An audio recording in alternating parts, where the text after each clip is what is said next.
기대해 나에게 주신 하루를 때론 피곤하고 일어나기 싫고 널 깨우는 알람 소리에 짜증도 나겠지만 안녕하세요. 오늘도 푸른 말씀 임세휘 목사입니다. 반갑습니다. 주무시지 않고 나를 지키셨네. 오늘을 나에게 주셨네. 새 말씀 안에 주가 주신 사랑과 은혜와 능. 오늘 하나님께서 우리에게 주시는 말씀입니다. 창세기 47장 1절부터 6절까지의 말씀입니다. 요셉이 바로에게 가서 고하여 이르되 내 아버지와 내 형들과 그들의 양과 소와 모든 소유가 가나안 땅에서 와서 고센 땅에 있나이다 하고 그의 형들 중 5명을 택하여 바로에게 보이니 바로가 요셉의 형들에게 묻되 너희 생업이 무엇이냐? 그들이 바로에게 대답하되 종들은 목자이온데 우리의 선조가 다 그러하니이다 하고 그들이 또 바로에게 고하되 가나안 땅에 기근이 심하여 종들의 양떼를 칠 곳이 없기로 종들이 이곳에 거류하고자 왔사오니 원하건대 종들로 고센 땅에 살게 하소서. 바로가 요셉에게 말하여 이르되 내 아버지와 형들이 네게 왔은즉 애굽 땅이 네 앞에 있으니 땅의 좋은 곳에 네 아버지와 네 형들이 거주하게 하되 그들이 고센 땅에 거주하고 그들 중에 능력 있는 자가 있거든 그들로 내 가축을 관리하게 하라. 아멘. 우리가 인생을 살아가면서 하나님의 일하심을 곰곰이 묵상해 보면 참 오묘하고 신묘막측하다.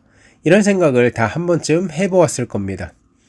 무슨 말이냐면 나한테 분명히 안 좋은 일이라고 생각했는데 나를 슬프게 하고 나한테 악한 일이라고 생각했는데 그것을 하나님께서 사용하셔서 상황을 역전해 가시고 이전에는 꿈도 꾸지 못했던 큰 일들을 계획하게 하시고 또 바라보게 하시는 건 하나님의 일하심 아니겠습니까?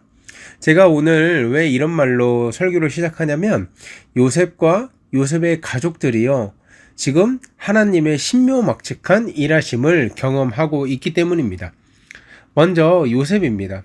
요셉은 형들에 의해서 애굽에 팔려가는 그런 비극을 당하지 않았습니까?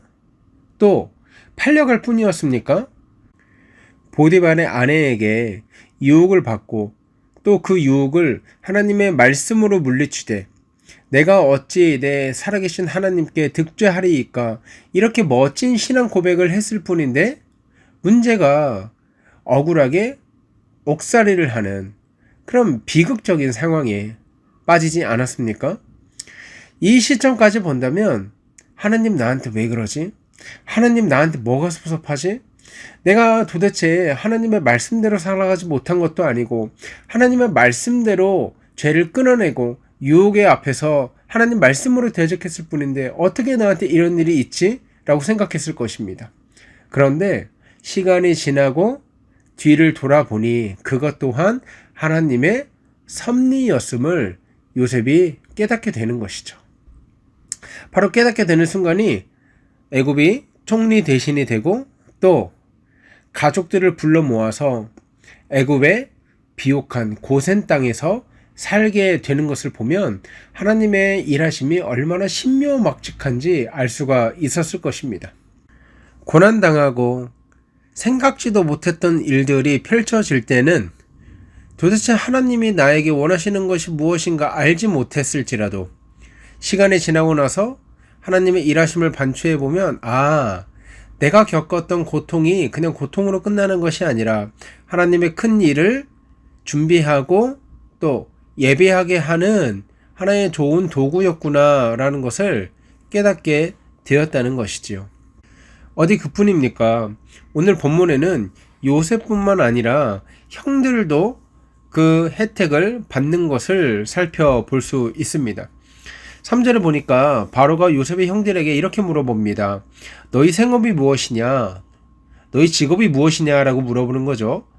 그랬더니 그들이 바로에게 대답하되 종들은 목자이온데 우리의 선조와 다 그러합니다.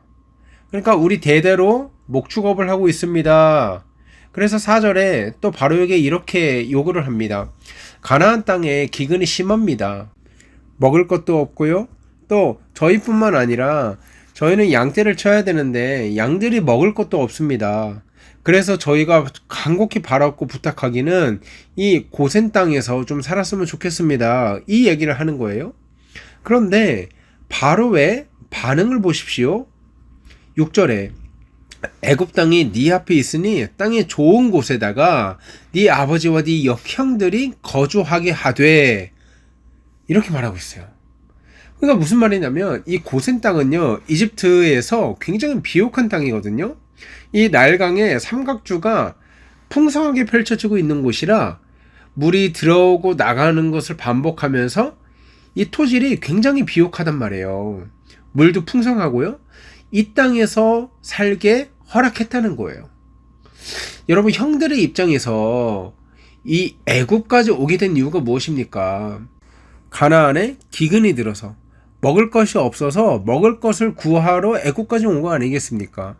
그러니까 생계조차 이어갈 수 없는 극심한 고통 가운데서 애굽 땅을 밟게 되었고, 또 어디 그뿐입니까?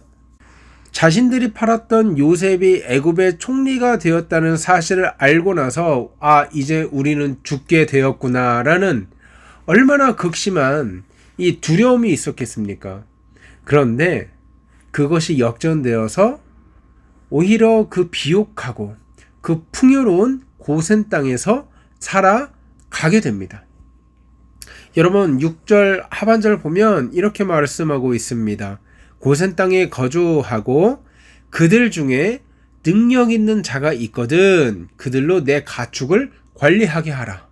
여러분, 저는요, 창세기 47장 6절에 이 말씀 묵상할 때마다요, 온몸에 소름이 쭈삣쭈삣 돋는 것을 경험합니다. 왜요? 그냥 비옥한 고센 땅에 살게 하는 것도 너무나 큰 하나님의 일하심이고 하나님의 신묘막측한 일하심인데, 아니, 이 세상에 왕의 가축을 돌보면서 왕의 녹봉을 먹는 자리에까지 올라가게 된 거예요. 여러분, 이거 하나님의 일하심 아니라면 도대체 무엇으로 설명할 수가 있겠습니까?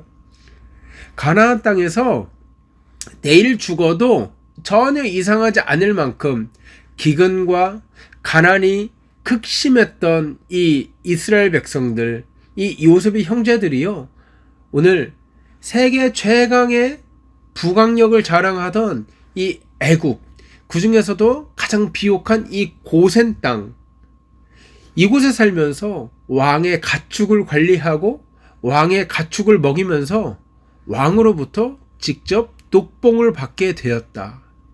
공무원이 된 거예요. 여러분, 이거 하나님의 일하심 아니면 무엇으로 이해할 수 있겠습니까? 하나님의 일하심이죠. 그러니까 요셉의 형들의 입장에서도 죽을 뻔한 고비를 겪고 또 세상이 끝났다라고 생각할 만한 아픔과 또 슬픔이 있었지만 하나님께서 그것을 역전시키셔서 그들을 사용하고 계시고 또 그들에게 은혜를 베푸는 자리까지 초대하고 있더라. 이것이 하나님의 신묘막측한 은혜인 것입니다. 사랑하는 여러분, 우리가 살아가는 삶의 현장에서도요, 우리는 당장은 이해할 수 없고 당장은 아무 설득도 안 되고 당장은 논리적으로 이해하려고 해도 이해할 수가 없는 그러한 섭섭함과 아픔과 또 고비와 고난들이 우리 삶 가운데 자주 찾아옵니다. 하지만 우리가 생각해야 될 것은 무엇입니까? 그럴 때라도 하나님은 그것을 통해서 일하고 계시더라는 거예요. 그것을 결론으로 마침표를 찍는 분이 아니라 그것을 가지고 역전의 스토리를 아름답게 써 나가는 분이 우리 하나님이라는 거죠. 그렇기 때문에 여러분, 저는 여러분에게 권면하고 싶어요.